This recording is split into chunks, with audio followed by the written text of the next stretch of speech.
Olá, seja bem-vindo. Nós estamos iniciando uma nova série de reflexões ao longo dessa semana, nesse projeto cujo objetivo é levar até você a palavra de Deus nesses dias de crise, de pandemia, nesses dias nos quais nós lutamos juntos contra o novo coronavírus. Eu sei que talvez para você, para a maioria de nós, acredito, nós temos no sentido como se estivéssemos passando por tempos de deserto.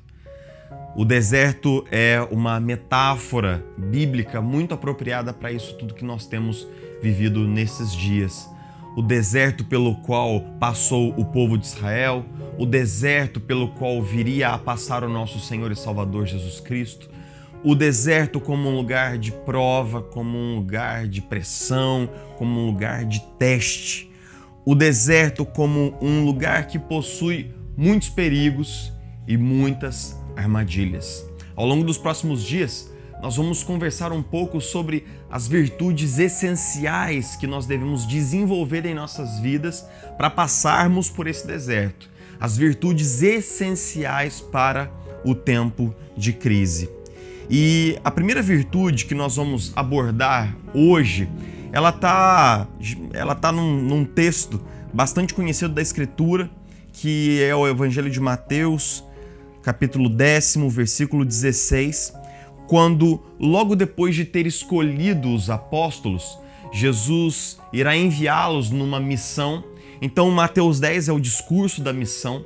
E no versículo 16, Jesus toma uma metáfora que ele já havia tomado em outros momentos, em outros discursos com os discípulos, mas nesse momento a metáfora funciona quase que de maneira invertida, quando ele diz assim, versículo 16: Eu vos envio como ovelhas para o meio de lobos. Sejam, portanto, prudentes como as serpentes e simples como as pombas. Eu estou enviando vocês para o meio dos lobos. Sejam prudentes como as serpentes, sejam simples, sejam puros como as pombas. É bem importante da gente entender que, é por isso que eu falei que esse texto aqui ele funciona quase que ao inverso dos outros textos nos quais a metáfora do pastor acontece. Em muitos outros momentos, Jesus diz que ele é o bom pastor, no Evangelho de João, por exemplo, e ele fala a respeito da metáfora do pastor que deixa as 99 ovelhas no aprisco e vai buscar aquela uma que se perdeu, que se extraviou. Mas agora ele toma da mesma metáfora para falar a respeito dos perigos que existem na missão. Assim como o Pai enviou o Filho agora envia os seus apóstolos, envia os seus discípulos na direção de um mundo que será hostil aos discípulos, será hostil aos apóstolos. No entanto, Jesus diz que eles precisam ser, nessa missão perigosa, eles precisam ser prudentes como a serpente. A palavra grega aqui é uma palavrinha que exige um pouco da nossa atenção, porque algumas versões, como a NVI, por exemplo, traduzem que nós devemos ser astutos como as serpentes. Já a Almeida, Revista Atualizada, que é a versão que nós estamos usando hoje, diz que nós precisamos ser prudentes como a serpente. A palavra phronimoi, ela acontece 8 vezes ao longo do Novo Testamento. E na maioria dessas vezes, ela aparece com o sentido de prudência, de sensatez, de sabedoria. Então, phronimoi quer dizer ser astuto, ser esperto, ser sagaz, ser prudente, ser vigilante. Ou seja, nós poderíamos traduzir essa palavra como esperteza, nós poderíamos traduzir essa palavra como astúcia. E é justamente por isso que Jesus diz que essa astúcia, essa esperteza, ela precisa ser ponderada e equilibrada com a pureza que há na pomba. Seja astuto, esperto, sagaz, seja vivo, seja ligeiro como a serpente, mas seja ao mesmo tempo simples, puro, seja sem malícia, como traduz a NVI, como a pomba. Jesus está nos recomendando prudência. Jesus está nos recomendando esperteza, mas ser prudente, ser astuto, sem malícia, sem maldade. Ou seja, ele está dizendo que nós precisamos ser prudentes, mas com um coração puro. A nossa prudência não pode ser usada para manipular ou para causar mal a quem quer que seja, mas a nossa prudência tem de ser colocada em prática para que nós possamos evitar os perigos que estão pelo caminho, nós possamos evitar as armadilhas que estão pelo caminho. Don Carson, interpretando esse texto, diz que na missão de envio para o meio dos lobos, para o meio da matilha, Jesus prescreve aos seus discípulos prudência. A prudência de evitar conflitos, a prudência de calcular bem os movimentos, a prudência de pensar corretamente no que falar e quando falar, mas que essa prudência não pode se deteriorar em malícia, em maldade, naquela astúcia no sentido ruim da palavra, sabe? Que se torna manipulação, que se torna jogatina política, que se torna esquemas que acontecem por trás dos panos.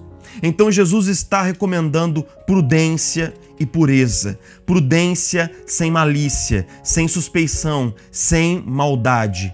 Prudência pura para os dias de crise. Eu queria dizer para você a relevância da virtude da prudência para esses dias que nós estamos vivendo. Nós vamos falar sobre a prudência em 3 áreas. Em primeiro lugar, prudência nas relações. Nesses dias nos quais nós estamos isolados em nossas casas, convivendo muito mais tempo do que nós costumávamos antes do início do isolamento, nós temos que ter prudência nas relações. Prudência no que falar, prudência em como falar. Prudência para a gente não gerar no nosso casamento ou na nossa família uma série de atritos e de DRs que são desnecessários para esse momento. Justamente nesse momento no qual nós já estamos sentindo profundamente a ansiedade se abater sobre nós, no qual nós estamos sendo espremidos pela incerteza, no qual nós estamos irritadiços com a mudança da rotina brutal que nós tivemos. Então, seja prudente na forma como você se relaciona nesses dias. Pense bem no que você vai falar, em como você vai falar. Pense que muitas vezes é preciso evitar alguns conflitos desnecessários. Pense que muitas vezes, nesses dias de confinamento, será melhor para você e para o seu casamento e para os seus filhos que você releve algumas coisas, que você respire, que você conte até 10, até 20, até 50, se preciso for. Prudência nas relações. Saber o que falar, saber quando calar, saber relevar. Em segundo lugar, prudência nas decisões.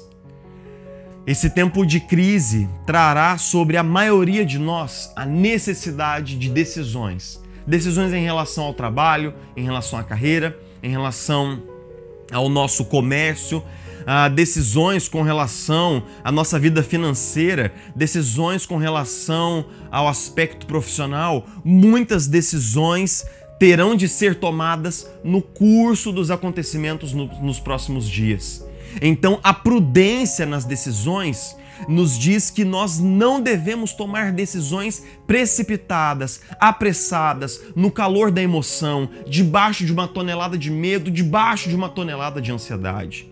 Tenha cuidado com as próximas decisões que você vai tomar com relação ao seu trabalho, ao seu emprego. Essas decisões terão impacto sobre você, sobre a sua família, sobre o sustento da sua casa, sobre a provisão do seu lar. Então tenha cuidado, seja cuidadoso, tome decisões com oração, tome decisões tomando pé das coisas, tome decisões com inteligência, não se afobe, busque sabedoria e discernimento no seu lugar de oração para tomar decisões. E em último lugar, prudência nas emoções. Nesses dias nos quais nós temos sido oprimidos pelo fluxo constante de notícias, pela atualização brutal do status do coronavírus no nosso país, no nosso estado, na nossa cidade, eu te peço, seja prudente na gestão das suas emoções. E, em especial, nós temos que evitar 2 extremos nesses dias. o extremo da negação por um lado e o extremo da histeria por outro. De um extremo, na negação, nós negamos tudo o que está acontecendo ao nosso redor para evitar a tristeza, para evitar o luto, para evitar o medo, para evitar qualquer tipo de sentimento desagradável. Nós entramos numa bolha de negação e tentamos afirmar para nós mesmos que nada demais está acontecendo. O que nós sabemos não é verdade. No outro extremo, a histeria, de sermos dominados, de sermos soterrados, de sermos tragados por todos esses sentimentos de medo, de ansiedade e de incerteza. Então, na gestão das emoções, na prudência nas emoções, nós evitamos a negação, porque ela nos desconecta da realidade e isso não é bom. Mas nós evitamos também a histeria, porque nós perdemos o controle, nós perdemos a rédea do nosso próprio coração. O que eu proponho para você é um caminho mediano, que seria o lamento bíblico. No lamento bíblico, no lamento que nós encontramos nos Salmos, no lamento que nós encontramos na voz dos profetas, nós vemos homens que têm noção do que está acontecendo à sua volta, eles choram, eles lamentam aquilo que está acontecendo de doloroso no seu entorno, mas eles não são tragados, eles não são massacrados, eles não são destruídos por esses sentimentos. E é por isso que a maioria dos salmos de lamento, eles terminam com notas de confiança, com expressões de confiança no Senhor, porque eles levaram aquele sentimento aos pés do Senhor, foram fortalecidos e não foram massacrados e engolidos pela sua própria tristeza.